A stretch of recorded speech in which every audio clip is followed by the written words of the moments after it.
All right, so now we get to verse 27 where Jacob blesses Benjamin, and Benjamin is the youngest. And he says this: Benjamin is a ravenous wolf. Ravenous means extremely hungry. In the morning he shall devour the prey, and at night he shall divide the spoil.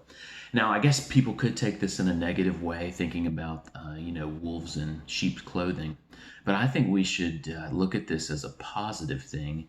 And one of the reasons why is because the Apostle Paul was a descendant of Benjamin.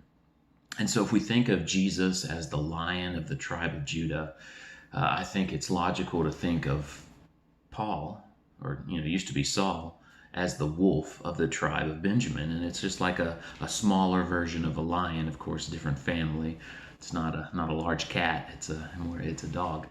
But if we think about this and we look at the life of Paul, we can see that there are some positive things, and that you and I need to be aggressive.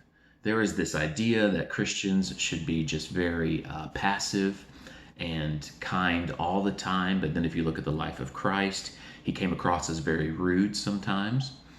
He made a whip and drove people out of a temple.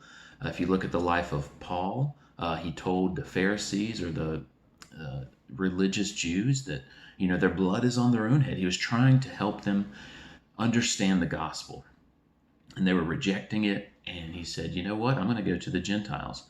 And so we can see that there's this aggressive nature in Christ for truth, and in Paul for truth, and to help as many people as possible. And I think you and I need to have that same intensity and that same drive, that we should be aggressive, that we should be like a lion and like a wolf.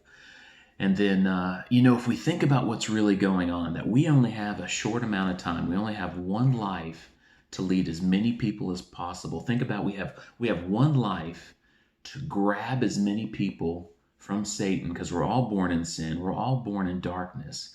We've only got one life to grab people from darkness, expose them to the light, help them see the truth, and then we get to enjoy them forever. So think about that. You're grabbing friends for yourself for eternity. And you know what? Our idea of eternity should be that we want as many people as possible to come up to us in eternity and say, I'm here partly because of you and your life. You helped me see Jesus. You helped me experience freedom on earth.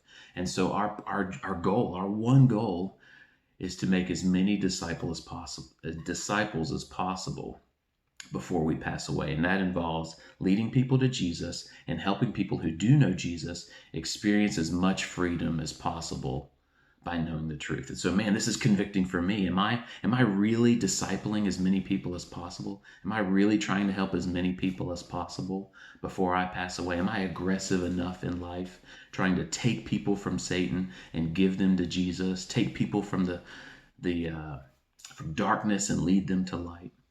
So may we have that same mindset. We only get one life, so be aggressive for building as many disciples as possible. And then we'll just finish up with verse 28. It says, all these are the 12 tribes of Israel, and this is what their father spoke to them, and he blessed them. He blessed each one according to his own blessing.